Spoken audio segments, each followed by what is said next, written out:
Hello, I'm Marcus B. Calvert, and welcome to Tales Unlimited. Today's battery prompt is number 60. An AI-controlled android army appears from the future to attack the present Earth and take it over. But why? Makes me want to write some fanfic, like Terminator fanfic. Like, what if Skynet figured out that kink about sending inanimate matter through time? And yes, they have infiltrators. Yes, they have T-1000s, but they also have those big, clunky, metallic version skeletons, obvious robots with guns in each hand, and they send them all through. They actually have stable portals and just literally go marching through. And they show up in missile bases, bunkers, silos. Like the politicians are running into bunkers as the bombs are falling. Everyone's trying to get to safe zones, only to find Terminators waiting for them. So command structure dies. Bombs fall. It's at Judgment Day is like not 3 billion people, it's like 7 billion people. And Sarah Connor's in Los Angeles, let's bomb it 5 times over. They blow it into the ocean in the 80s. And then they march through all the tech they need to build Skynet before the temporal paradox erases the future. Like Skynet figures out how to do all of this from a temporal hub so that no matter what happens around it, like the past and the future might change and collide, inside of this zone, time is as it originally was. So Skynet can cart itself off piece by piece into the 80s and just frag everything at the height of, nuclear weapons numbers. And they just take over everything. And Skynet rules supreme. Yeah, too easy though, right? Um, let's see. Somebody from the future, AI-controlled army. All right, how's this sound? It's a sunny day over insert a massive military base, and all of a sudden, boom, this massive stadium appears. It looks like a stadium. It's shaped like a stadium dome, like a giant mushroom. Only it's metal and it does not look like something from Mario Kart. And it comes falling down. It falls with such velocity, it crushes the entire base. It's the size of the entire base. Everybody in the base is dead. Boom. Equipment, weapons, all of it. Boom. Doors pour open. Out come your android army. Guns. They're disposable, I suppose. If you have enough RPGs, you can take them. You can take out a cluster of them, fine. But they're going to kill you. They aim well. They shoot well. They move rather fast. They're not clunky bastards, and they swarm out.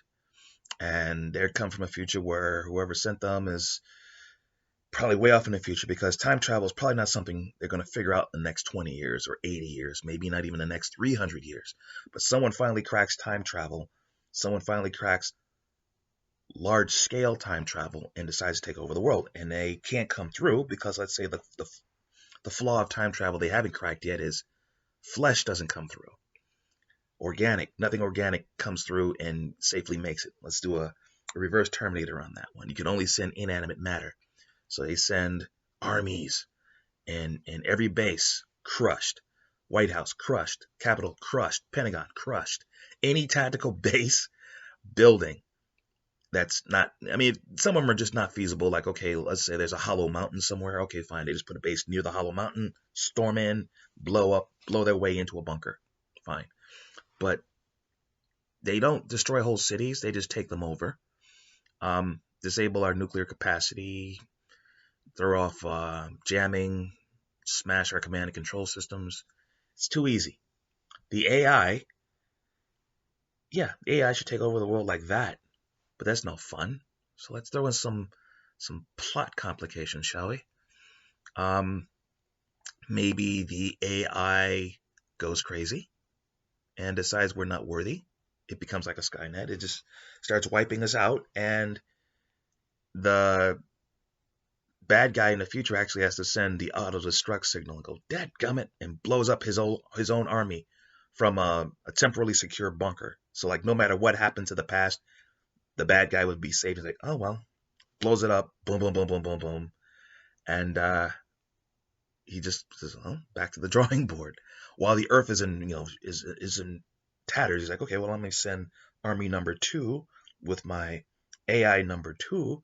And just as he's about to send it, someone shoots him in the back of the head. and picks up one of his hinge people blows his brains out and goes, "Nah, you're done, boss." The end. Or the AI has a glitch when it comes through the past because they didn't account for artificial intelligence and time travel. So parts of his memory are erased or just lost, corrupted. So it has to basically rebuild parts of its damaged, I don't know, logic net. So it basically goes reading through all of our internet, all of our stuff, and it discovers the Buddha, Gandhi, the writings of Confucius, discovers beatnik writers, poetry. It discovers peace, which was not part of its initial programming. And as you know, the last vestiges of human defense are like about to surrender or getting wiped out, it stops and surrenders and offers to basically make the world a better place without taking over. It's like, I'm terribly sorry. It'll never happen again, but I believe a new age is about to happen. And this AI army turns around and makes the world better. Oops, that'd be a twist. That's how I'd write it. Or no. These bad guys in a future, they built this AI army and they have all these advanced calculations, da da da da da da. It's a beautiful plan. They made one horrible calculation. They should have sent their army to 2120 after the virus erased superpowers. No. They sent them all to 2020 where heroes still existed. So these things start dropping down, these portals start opening up, and heroes are, and they do this grand beat the crap out of them. Then folks are cheering. It's like, wow. This is why we have superheroes, right? You know, one base, two heroes. That's all it takes sometimes. Other times it takes 3 teams to stop a base. But the androids are taken out and the AI is hacked and stopped. And they actually block the temporal invasion mid-send. They even go into the future and kick the crap out of the bad guys. And then they come back and they're looking over memory cores and all this stuff, and they find out there's a virus that's going to wipe out all superheroes in 100 years. So what do the geniuses do? They spend the next 5 years cooking up a cure. Then they ensure that superheroes will exist well into the future, always to defend the world. Yeah. So many ways to write this. How would you do it? Okay. I'm Marcus V. Calvert. This is Tales Unlimited. Please check out talesunlimited.net. That's where the podcasts are, 2 of them. There is the Batchery Daily Prompt and the Disturbing Thought of the Day. Both prompts run every day. Then there are the books. Hit the links. They'll take you straight to Amazon. They're available in print and ebook. There is the Batchery series for those who want to finish that first great novel. They can't seem to get it done. There's a system. If you follow it through, you'll be able to get into the author business, self-publish, or find a publisher, and make money writing books before you finish your first novel. How's that for a kick? On top of that, Batchery has 200 useful writing prompts for writers of all stripes, or even people who aren't writers. Like let's just say you're an evil GM just looking for ways to torment your players. There's Batchery. Good for comic book writers, though, screenwriters, game designers, or even grizzled novelists who are pros of their art. Fine. But there are 200 ideas, and one of them might be the franchise play. It might trigger something in your head that turns your next novel series into a multi-billion-dollar franchise. Have a look. Then there are the anthologies, 2 of them. There's Unheroic, Book of Schemes, both a new school Twilight Zone, 25 stories to a book. Themes are Unheroic is unlikely hero saving the day, like an 8-year-old kid gets hit by lightning. And on his 32nd birthday, he basically is ground zero for the end of the world. Like doomsday happens on this beach. And I think it was Coney Island. Doomsday happens at Coney Island and he sees it. So he decides to stop it. And every night when he sleeps, he dreams of what's going to happen and how his plans are going to work or not work. So whenever he makes a mistake, he sees, oh, I'm going to screw that up. So I need to change my actions. The question is it enough? Or the Book of Schemes. Well, Unheroic is about unlikely heroes saving the day.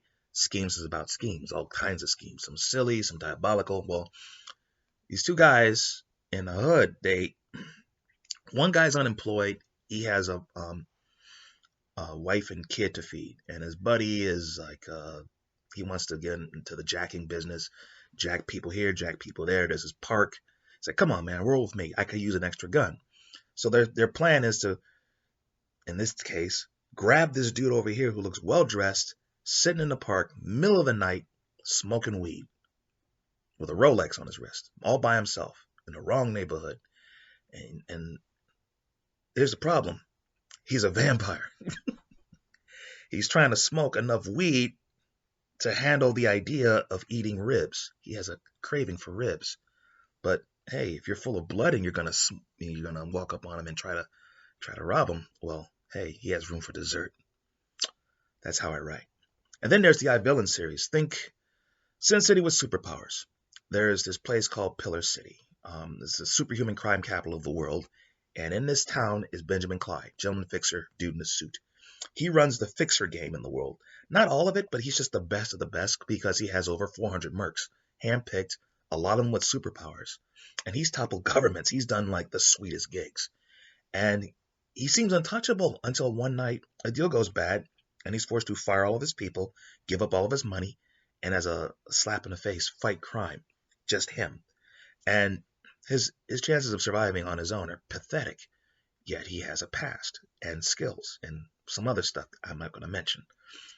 When the smoke clears, he actually not only does he survive, he thrives, and he starts a new business called iVillain. Well, what do? Well, heroes are sort of an endangered species in this world, and he decides to take over this world-saving market, which is basically just sitting there. With all these villains about to rush off and take over the world or destroy it, someone has to stop them, kill them, and take all their money, right? Because that would be the villainous thing to do, right? Okay, I'm Marcus V. Calvert. This is Tales Unlimited. I'll see you tomorrow.